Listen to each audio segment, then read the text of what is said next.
started the way it always does in Chongqing, with rain that feels familiar, almost comforting, sliding down glass towers and concrete terraces, threading through a city built in layers as if height itself were a guarantee of safety, a belief reinforced over decades that water belongs below and the city belongs above. And for the first hours that belief holds, because the drainage systems engage, the runoff flows downward. The elevated roads remain open, the skyline glows through mist, and everything behaves exactly as expected. Which is precisely why no one understands that the system has already begun to lose. By the time the first 200 millimeters fall, the city is already holding more water than it should.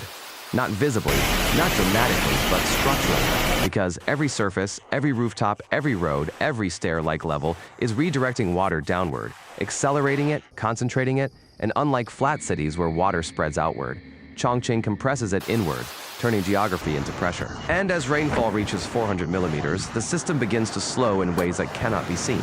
Because outflow is no longer matching inflow, not by a wide margin, just enough to matter, just enough that every minute adds more water than can be removed. That difference is where everything changes.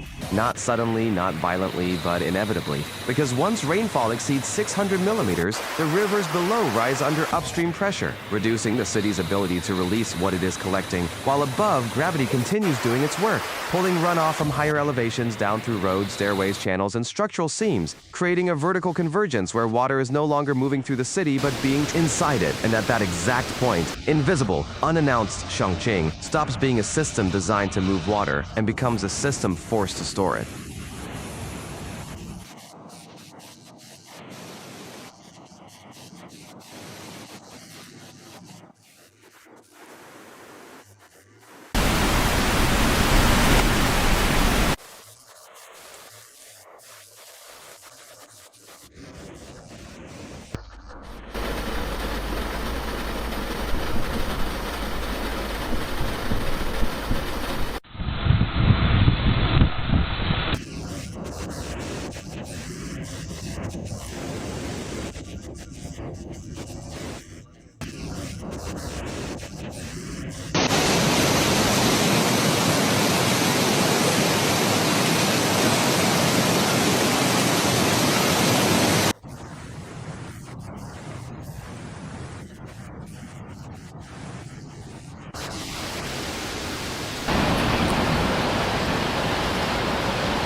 Rates of 2 to 3 centimeters per minute, reaching over 1 meter of depth within less than an hour.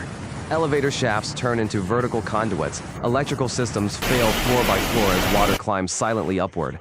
And all of this happens while above ground, the city continues functioning because lights remain on. Traffic still moves across higher levels. People adapt in small ways, stepping around shallow water, slowing down, adjusting direction, believing that what they are experiencing is inconvenience rather than transition.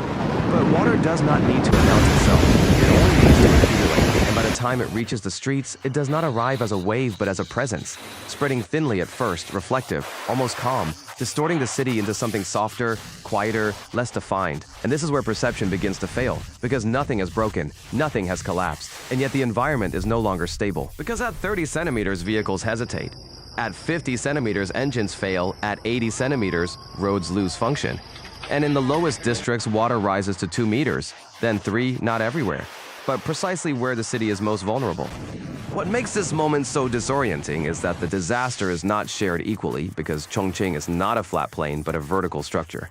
Meaning that while lower zones are fully submerged, upper layers remain active, illuminated, functioning, creating a split reality where the city appears intact from above but is already lost below. And this duality delays recognition because people see what is still working and assume control remains. When in fact, control has already shifted from infrastructure to physics, from design to gravity, from intention to inevitability. By the time total accumulation exceeds 1 billion cubic meters of water across the region, there is no longer any pathway for release. Because the Yangtze presses upward, The rainfall presses downward, and the city holds everything in between. And at this point, the system has not failed in the traditional sense. It has simply become insufficient, continuing to operate at full capacity while no longer able to maintain equilibrium. And this distinction is critical because it explains why nothing dramatic happens, why there is no moment of collapse, only a gradual, irreversible transformation where the city ceases to function as a network and becomes instead a volume.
Response activates, pumps engage, evacuations begin. But all of it occurs after the decisive moment has passed. Because that moment does not coincide with physical flood. It occurs earlier, somewhere between 500 and 700 millimeters, in a narrow, almost undetectable range, where the balance between inflow and outflow breaks permanently. And once that balance is lost, every additional drop increases because the outcome is no longer in question, only the scale and duration of impact. What remains never collapsed, never lost its skyline, never even appeared to be failing in the way people expect disasters to look.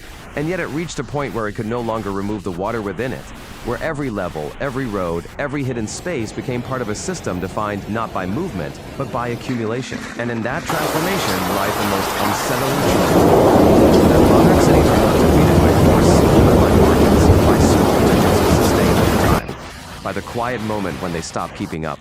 And no one notices until they are already standing inside a reality that has changed completely. A reality where the city is still there, still visible, still functioning in fragments, but no longer in control of the one thing placed within it.